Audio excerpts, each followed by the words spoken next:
Hi guys, welcome to yet another video. It's Ndagre here. Thanks for clicking on this video. So this is something that I've really shared about, but it's always been on the African side where I've been bringing videos of African people, warning and giving advice to other African people about the reality of what it is to be in the Western countries and on how the Western media has always been lying to us like everything perfect is in the Western countries. Okay, not saying that they are having a bad life there, but the thing is they made us believe that we cannot ever survive in our countries, and the only way to ever make money, the only way to ever have this beautiful life and thrive in life and really be successful is when you go to the Western countries. But these are the same people that do not want to leave the African continent because they always want to destabilize it so that we keep on wishing to go to their countries. But then in a time of today where they do not want to see our faces in their countries because they feel like it's too much diverse and they are losing opportunities somehow, which I don't understand because clearly they never leave other countries like African countries, Caribbean countries, Asian countries,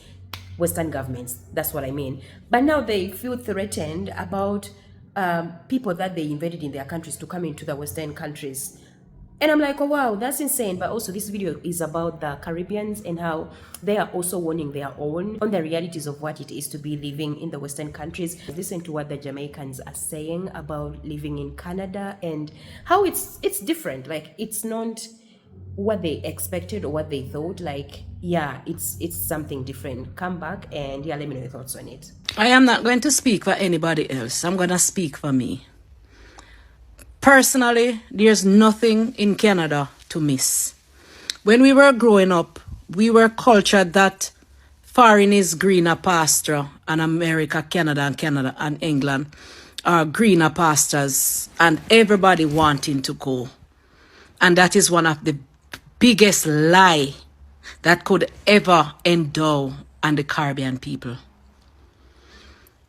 Caribbean people rich in love, in help, in kindness, in being your brother's keeper. That is not in first world country.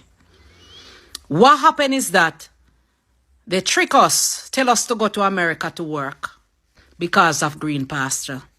And they build up these expensive houses and charge us 250,000 Jamaican dollars, which is 2,000 odd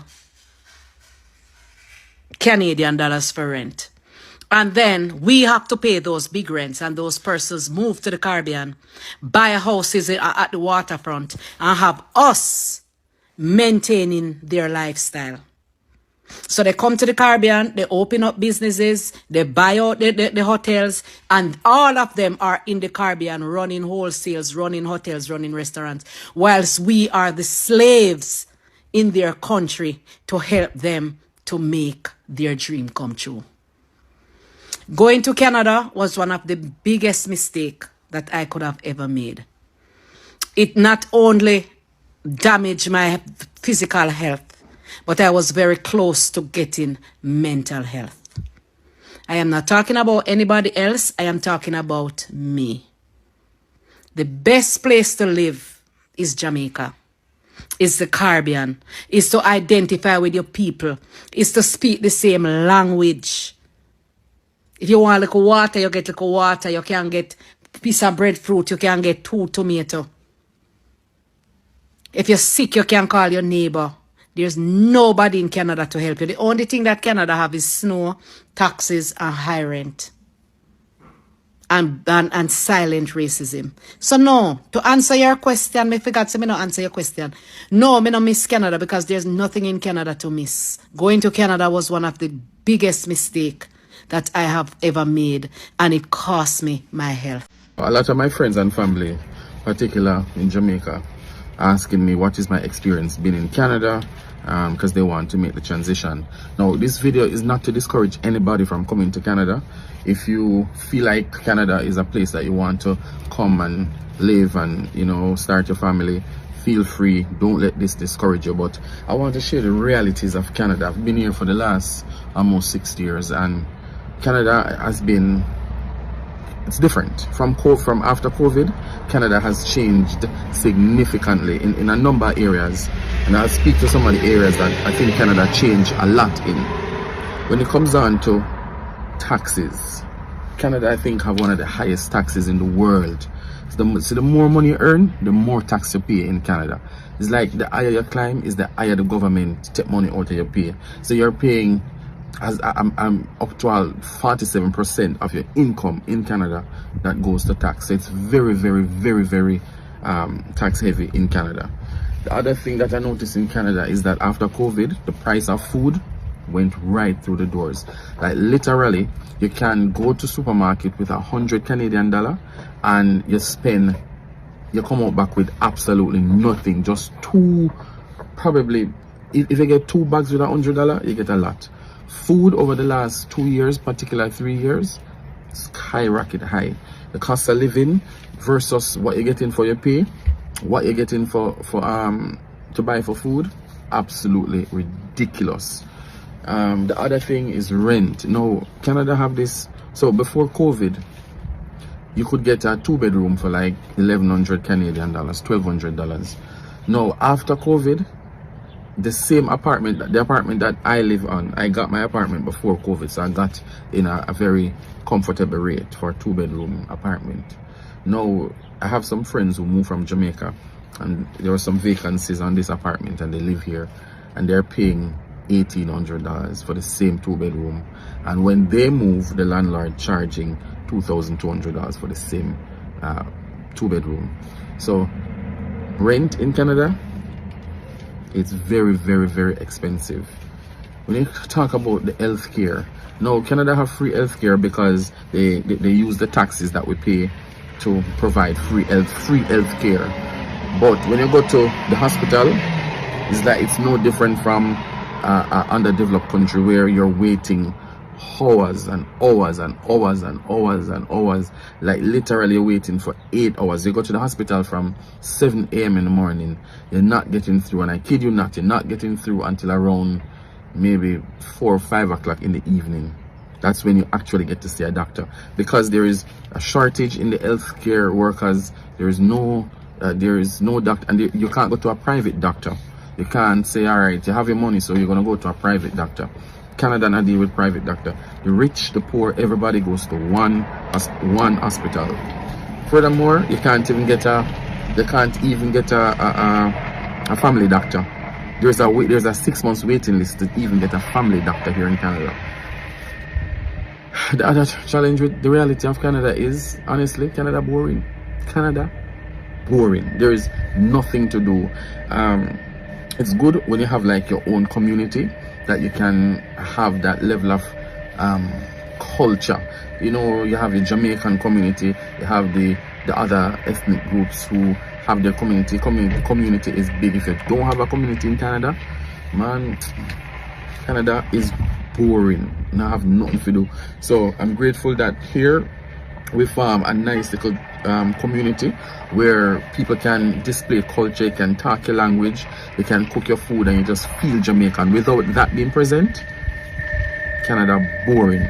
So a lot of people just work in Canada and save their money so that they can travel to different countries. That's what I've been doing over the last couple of years. Like me, I can't stay 12 months in Canada. It's not possible. It's not possible.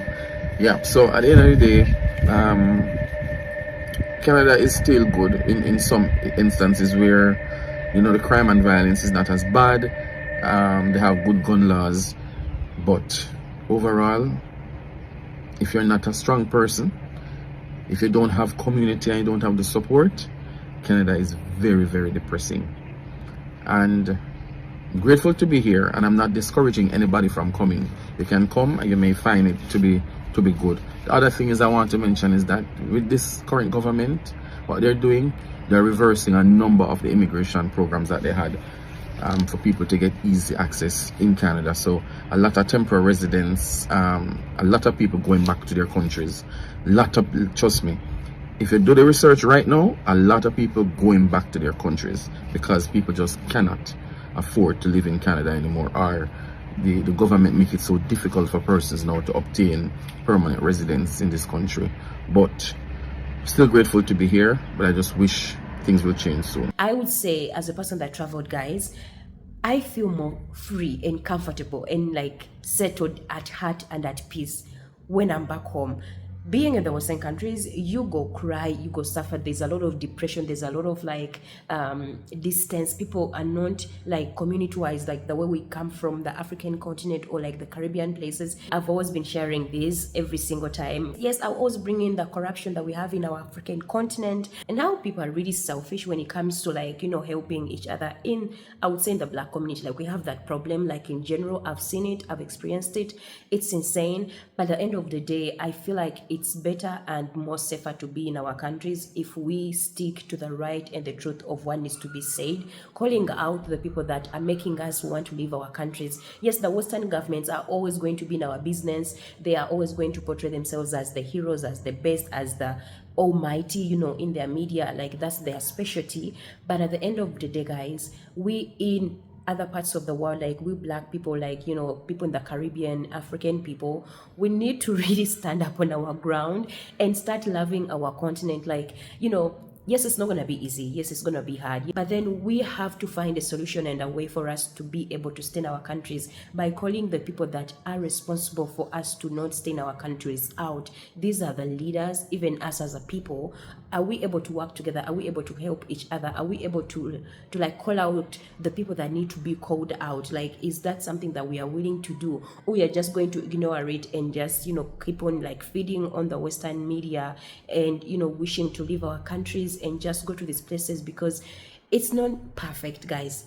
It's not perfect, you know. And with everything right now that is going on with, you know, how these people in the Western countries, like the governments, do not want to see brown, Black people in their countries, it should really speak volumes to us to see that we should really stay in our countries and try to develop them. It's going to be a hassle. It's going to be hard. Yes, we might not know where to start from, but we have to start from somewhere. We have to start from somewhere. Like, guys, the Western Empire is crashing. It's literally crashing from Europe to America to Canada to, like, it's crashing. They don't know what is going on. They do not come here to discourage anyone. I always tell you guys, like, you're supposed to go to every place that you feel comfortable because our ancestors built those places. Like, that's something I'll always tell you. But just understand, like, it's not going to be as glitz and glam as you thought. I've been holding this back for far too long. I want to ask you people a few questions. I want to ask Canadians in particular a few questions. I live here with my family in British Columbia, Canada. The question is, why when my kids go to the playground, why is it that no white children want to play with them? Why is it that all the white children shy away and look weird or make crazy faces as if they're scorning my kids? The other question is, because I know you might be thinking it's just my kid, but why is it that other non-white parents have the same problem? What are you people telling your children? It's obvious it's nothing good about non-white people because it's obvious in the children, and this is why racism will never go away. But you know what? I'm not doing this for sympathy or anything. Actually, I don't need any sympathy from anyone. I'm just saying I lived in a few provinces in Canada and I've seen it many times. Many times. Against me, against my wife. But when it's against my children, that's a different story. And I'm not playing around. My Caribbean people, the ones with the brain, not the ones who are trying to conform, not the ones who are trying to fit in, the ones who understand what's going on. Canada is a very, very racist country. They act and they say otherwise as if it's not true, but it's true. I've lived it. And now my children are experiencing it. I just want to say for all the racist people, the people who say they are not racist, racism is a form of stupidity. Not just ignorance, stupidity. And if you're a racist person, you are a stupid person. I see my little 4-year-old girl going to the playground to make friends. She approached children and she talked to them, make conversation when kids are playing. And if they're not Black or if they're not non-white, I should say, then it's a no-no. The kids are like acting as if they're scorning my children. Growing up in Jamaica, I know that kids, not just Jamaica, I'm not stupid. I lived in the States too. Kids play with kids. They don't have to introduce themselves to each other. They just see an opportunity to play. But not these children. What is happening? What is happening? What are the parents doing? What are the parents saying? What are the parents telling the kids about black people, about Indian people, about brown people? What are the children, what are the parents doing? I have a home. I don't have to stay here and let my kids endure all this stupidity from stupid people. This Canadian life is just an experience. My people, don't be fooled. Don't be fooled. I was not fooled. But when things happen to my kids, then that's a different thing. Different story. One thing, I have to say one thing. One thing. Nothing lasts forever. Tables always turn. This man that was questioning Canadians on why, you know, their kids do not want to play with African kids or black kids.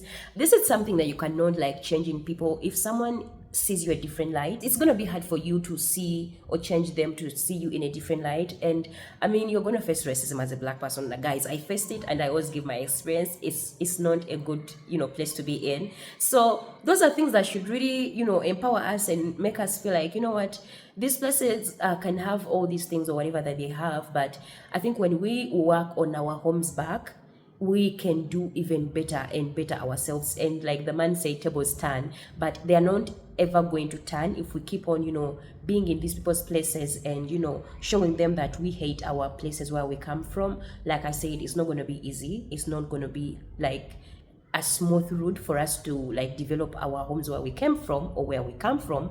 But we need to reach a point. We need to reach a point, and these things should be like a booster for us to really see the reality with the immigration that is going on, with the deportations that are going on. These Western countries, the governments are really are pushing us away. They are pushing people away. They do not want to see people that do not look like them in their countries. Like they somehow want to segregate themselves. I don't know, but they keep on, like I say all the time, they keep on attacking our nations for us to stay destabilized. But then when we go to their countries now, they feel offended, they feel threatened, they are, you know, disgusted, they are disturbed by our presence, but they still don't want to leave us alone. They still do not want to leave us alone. So I think it's time for us now to really, you know, go make all the money that you want to make. You know, if you are able to come and do something back home. Yes, Africans do that, but I think we need to do it even on a bigger scale, because the way the Western Empire, like I said, is falling and really crumbling, interesting, really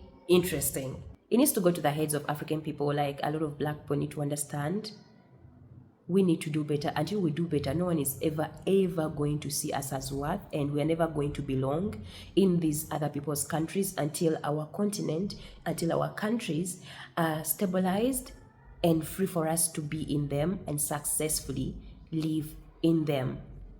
That's it. Guys, that is it for me in the video. Don't forget to like, subscribe. Thanks for watching. I will see you in the next video. Also, thanks for the super chats and the members. I appreciate all that you do. It means a lot. Bye.